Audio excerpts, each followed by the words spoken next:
नमस्कार, आपण पाहतात ANN न्यूज. पाहूया आजच्या सुपरफास्ट महत्त्वाच्या बातम्या. अकोला जिल्ह्यात 1 ऑगस्ट पासून हेल्मेट सक्ती लागू होणार आहे. त्याआधी पोलिसांना हेल्मेट वापरण्याचे आदेश देण्यात आले असले तरी पहिल्याच दिवशी काही पोलीस हेल्मेटशिवाय दिसल्याने संमिश्र चित्र समोर आले. शहरातील रस्त्यांची दुरावस्था, खड्डे आणि वाहतूक कोंडीचा मुद्दा उपस्थित करत संभाजी ब्रिगेडने हेल्मेट सक्तीला विरोध दर्शविला. मूलभूत सुविधा सुधारल्यानंतरच कठोर अंमलबजावणी करावी अशी मागणी करण्यात आली. अवधूत कॉलनीतील व्यापारी संकुलातील 15 दुकाने अद्याप बंद आहेत. लिलाव प्रक्रिया, सीसीटीव्ही आणि संकुलाचा वापर याबाबत नागरिकांनी नगर परिषद प्रशासनाकडे स्पष्टीकरणाची मागणी केली.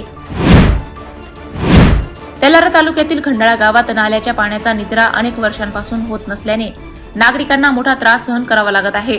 ग्रामपंचायतीने या गंभीर समस्येकडे दुर्लक्ष केल्याचा आरोप ग्रामस्थांनी केला आहे. माजी न्यायमूर्ती संजय मेहरे यांचा समान नागरी कायदा मसुदी समितीवर नियुक्ती झाल्याबद्दल अकोल्यात जिल्हाधिकारी कार्यालयात सत्कार करण्यात आला. नागरिकांच्या अभिप्रायाला महत्त्व असल्याचे त्यांनी सांगितले. अकोटच्या भीमनगरात सुरक्षा कठडे नसलेल्या पुलावरून दुचाकी नाल्यात कोसळली. अपघातात 1 जण जखमी झाला असून कुटुंब बचावले. नागरिकांनी पालिकेकडे तातडीने बॅरिकेडिंग व सुरक्षा कठडे उभारण्याची मागणी केली. विशेष सघन पुनरीक्षण मोहिमेदरम्यान बीएलओच्या सतर्कतेमुळे तब्बल 30 वर्षांपासून बेपत्ता असलेला मुलगा जिवंत असल्याचे समोर आले. मलकापूर आणि सोलापूरच्या बीएलओच्या समन्वयातून आई आणि मुलाची भावनिक भेट घडून आली.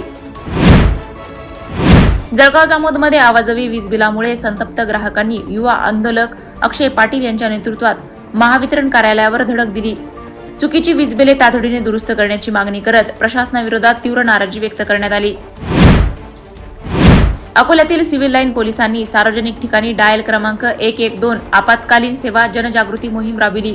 यावेळी लहान मुलांना डायल 112 चा वापर आणि आपत्कालीन परिस्थितीत मदत कशी मिळवायची याची माहिती देण्यात आली. बोरगाव पोलीस ठाणे हद्दीत सुरू असलेल्या कथित अवैध दारू विक्री विरोधात गोरेगाव पुंडलिक महाराज येथील ग्रामस्थांनी पुढाकार घेत एका संशयिताला पकडून पोलिसांच्या ताब्यात दिले. या प्रकारामुळे परिसरातील अवैध दारू विक्रीवर कारवाईची मागणी पुन्हा जोर धरू लागली. अकोल्यात लोकसेवा हक्क अधिनियमाच्या आढावा बैठकीत राज्य सेवा हक्क आयुक्त अरुण डोंगरे यांनी नागरिकांना विहित कालमर्यादेत सेवा देण्याचे निर्देश दिले.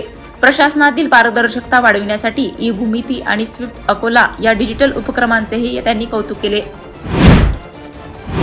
अकोला पोलिसांनी मिशन उडान अंतर्गत शाळा व महाविद्यालय परिसरात तंबाखूमुक्त करण्यासाठी विशेष अभियान सुरू केले आहे.